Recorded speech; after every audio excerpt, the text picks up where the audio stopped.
कांटेदार बाढ़ लगाने का व्यय ज्ञात कीजिए। पेपर में प्रश्न 2 आया था, एक लंबवृत्तीय शंकु का वक्र पृष्ठीय क्षेत्रफल निम्नवत होगा, जिसकी तिर्यक ऊंचाई 10 सेंटीमीटर है और आधार की त्रिज्या 7 सेंटीमीटर है। ये शंकु है बना हुआ, इसको बोलते हैं तिर्यक ऊंचाई। ये तिरछी है जो, ये एल से डिनोट करते हैं, 10 सेंटीमीटर है और आधार की त्रिज्या है 7 सेंटीमीटर। तो कैसा होगा ये सवाल? इसमें विकल्प है, ए है 110 सेंटीमीटर, 77 सेंटीमीटर, 220 सेंटीमीटर और 440 सेंटीमीटर। इसका हल होगा, दिया है तिर्यक ऊंचाई L बराबर 10 सेंटीमीटर, त्रिज्या दे रखी 7 सेंटीमीटर। शंकु का वक्र पृष्ठीय क्षेत्रफल क्या होता है? पाई आर एल। शंकु का वक्र पृष्ठीय क्षेत्रफल पाई आर एल। पाई का मान क्या रखेंगे? 22/7। तो और आर की जगह 7 रख दिया और एल की जगह 10। ये 7 अंश में है, ये हर में दोनों कट जाएंगे, 7 एकम 7। अब हमारे पास 22 और 10 बच गया, इनको गुणा कर दिया, 22.220 सेंटीमीटर स्क्वायर। ये विकल्प सी में लिखा है 220 सेंटीमीटर स्क्वायर, अतः विकल्प सी सही है। धन्यवाद। अब है चौथा प्रश्न, इसको हल करेंगे, लेकिन आप जाइएगा नहीं, वीडियो आप पूरे नहीं देखते, इसको पूरा देखिए, आपके पेपरों से संबंधित है। मैं जल्दी शॉर्टकट में बता रहा हूं आपको। यह प्रश्न 4, एक जोकर की टोपी शंकु के आकार की है, जिसके आधार की त्रिज्या 7 सेंटीमीटर है, उसकी ऊंचाई 24 सेंटीमीटर है। इसी प्रकार की 10 टोपियों को बनाने के लिए आवश्यक गत्ते का क्षेत्रफल क्या होगा? ये शंकु के आकार की टोपी है ना, इसकी हाइट है 24 सेंटीमीटर और इसका त्रिज्या है 7 सेंटीमीटर। तिर्यक ऊंचाई ज्ञात करनी है, तो तिर्यक ऊंचाई के लिए सूत्र है L बराबर √h² प्लस r²। तो h मैंने हाइट, r मैंने त्रिज्या। तो ये मान रख देना है 24 का मान और 7 मान रख देना है। 24 का स्क्वायर 576 और 7 का स्क्वायर 49, इनको जोड़ेंगे 625 होता है। 625 का वर्गमूल 25 हो गया। शंकु के वक्र पृष्ठ का क्षेत्रफल का सूत्र कितना सरल है? पाई आर एल। पाई की जगह 22/7 रख दिया, आर हमें 7 दे रखा है और ये 25 आया। तिर्यक ऊंचाई 7 से 7 कट गया, हमें बचा मिला 22 और 25, इनको गुणा कर दिया, 25 दूनी 50, 25 दूनी 50, 55 सेंटीमीटर स्क्वायर। अर्थात टोपी के लिए आवश्यक गत्ते का जो क्षेत्रफल होगा 550 सेंटीमीटर स्क्वायर है। अब 10 टोपियां चाहिए, वो तो एक ही था, तो 10 टोपियों का क्या होगा? एक ही नियम के अनुसार होगा। एक के लिए 550, तो 10 के लिए कितना अधिक चाहिए ना, अधिक के लिए गुणा करना होता है। 550 गुणा 10, बस इसके आगे 1 शून्य लगा तो 5500 सेंटीमीटर स्क्वायर गत्ते का कुल क्षेत्रफल होगा। बस। हेलो गाइस, आपका मेरे चैनल BBM लाइन में बहुत बहुत स्वागत है। आज हम गणित के 9th के जो नवंबर माह में टेस्ट हुआ उसके प्रश्नों के हल करेंगे। इसको हम जल्दी करेंगे ताकि ये वीडियो छोटा बने, ज़्यादा बड़ा न बने। प्रश्न नंबर 1 आया था, उसमें किसी समकोण त्रिभुज का आधार 8 सेंटीमीटर है और कर्ण 10 सेंटीमीटर है। इसका क्षेत्रफल होगा 24 centimetre square, 40 centimetre square, 48 centimetre square और 80 सेंटीमीटर स्क्वायर। ये एक समकोण त्रिभुज है। मैंने यहाँ पर समकोण त्रिभुज बना रखा है। ये 90 डिग्री का कोण है। यहाँ पे ये कर्ण पर 10 सेंटीमीटर की भुजा है और आधार 8 सेंटीमीटर है। तीसरी भुजा नहीं दे रखी है। तो सबसे पहले पाइथागोरस प्रमेय को अप्लाई करके हम इसका लंब का मान ज्ञात करेंगे। कर्ण का स्क्वायर बराबर होता है आधार का स्क्वायर प्लस लंब का स्क्वायर। तो यहाँ पर 10 का स्क्वायर हो गया, यहाँ पर बराबर 8 का स्क्वायर और लंब का स्क्वायर। 10 का वर्ग 100 हो गया, 8 8 64, 8 का वर्ग 64 और लंब का स्क्वायर, लंब का स्क्वायर। ये जो 64 है इसका पक्षांतर करेंगे। पक्षांतर करने पर क्या हो जाता है? चिन्ह बदल जाता है। अभी यहाँ पर धन का चिन्ह मानेंगे, ये इधर आके ऋण का चिन्ह हो जाएगा। तो लंब बराबर हो गया 100 में से 64 घटा के 36 आ गया। 36 का वर्गमूल निकाल देना था। लंब क्या हो जाएगा? 36 का वर्गमूल हो गया 6, 6 का 36 होता है, तो इसका वर्गमूल 6 सेंटीमीटर हो गया।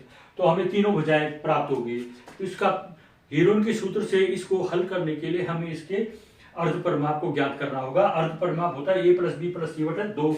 तो यहाँ पर भुजाओं के मान हो गए 8 धन 10 धन 6/2, इनको जोड़ेंगे 24 का आधा 12 सेंटीमीटर हो गया।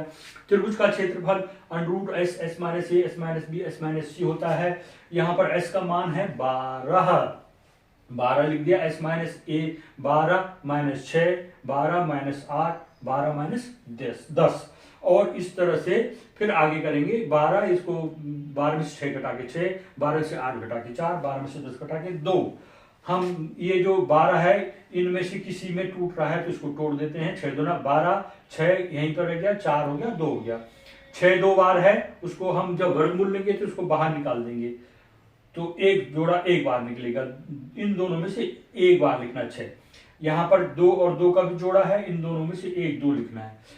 4 का वर्गमूल 2 होता है उसको लिख दिया। इन सबको गुणा कर दिया। 6 दूना 12 दूना 24 तो इसका उत्तर हुआ 24 सेंटीमीटर स्क्वायर। इसमें विकल्प में है ए विकल्प 24 सेंटीमीटर स्क्वायर, इसलिए इसका क्षेत्रफल विकल्प ए सही है। चलो अब देखते हैं प्रश्न 3। एक त्रिभुज का क्षेत्रफल ज्ञात कीजिए जिसकी दो भुजाएं 8 सेंटीमीटर और 11 सेंटीमीटर है और परिमाप 32 सेंटीमीटर। ये है त्रिभुज की भुजाएं 8 और 10 है। सी को हमने ज्ञात करना है। हमको दिया है ये 8 सेंटीमीटर बी 11 सेंटीमीटर, परिमाप दिया है 32 सेंटीमीटर। परिमाप माने यहां से चलिए फिर इधर चलिए फिर इधर यहीं पर आ जाए तो ये परिमाप हो गया। तो इसकी लंबाई 8 है, इसकी लंबाई सी है, इसकी लंबाई 10। इन तीनों को जोड़ देंगे तो तीनों भुजाओं का योग होता है परिमाप। तो त्रिभुज का परिमाप है 32। ए प्लस बी प्लस सी बराबर 32 है कि नहीं। तो इन तीनों को जोड़ के 32 हो जाता है। यहाँ पर 8 और 11 देखा, 8 प्लस 11 प्लस सी बराबर 32। तो मान रखा हमने 11 8 को जोड़ दिया 19, 19 प्लस सी बराबर 32 और सी बराबर क्या होगा 19 को ट्रांसपोजिंग कर दीजिए क्या होगा यहाँ पर प्लस है, प्लस का इधर माइनस हो जाएगा। 32 में से 19 घटाएंगे 12 में से 9 गया 3, 2 में से गया 1, 13 सेंटीमीटर। त्रिभुज का क्षेत्रफल क्या होगा, सूत्र है √ S S minus A S minus B S minus C. तो इसमें मान रखा इसकी जगह 16, 32 का आधा होता है ना 16, तो एस अर्ध परिमाप हो गया। 16 ऋण 8, 16 ऋण 11 और 16 ऋण 13। आगे चलिए 16 में से 8 गुणा 16 में से 8 गया 8, 16 में से 11 गया 5, 16 में से 13 गया 3। अब इसको आगे हमने देखा 16 का अलग अलग कर दिया, 4 चौको 16, 8 को भी 4 गुना 8, इस तरह से 5 और 3 कर दिया। 4 का जोड़ा इन दोनों को एक बार लिख देना बाहर। इस 4 का वर्गमूल 2 होता है उसको लिख दिया। ये जोड़ा है ना इनका वर्गमूल होता है इसलिए इनको आपस में गुणा करके यहाँ रख दो। 2 पंजे 10 3 30, तुम यहाँ रहो भाई, तुम अपरिमेय संख्या हो। और ये 4 दूना 8, तो 8 √ 30 सेंटीमीटर स्क्वायर इसका आंसर आएगा।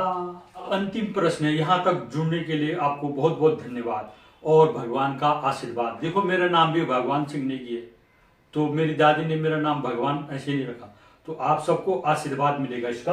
देखिए प्रश्न 5 है। पार्क की भुजाएं 120 मीटर 80 मीटर और 50 मीटर है। इसके चारों ओर बाड़ लगानी है। उसे कितने क्षेत्रफल में घास उगानी है। 3 मीटर चौड़े फाटक के लिए स्थान छोड़ते हुए उसके चारों ओर 20 मीटर की दर से बाड़ लगानी है। तार बाड़ कर रखी है, ठीक है।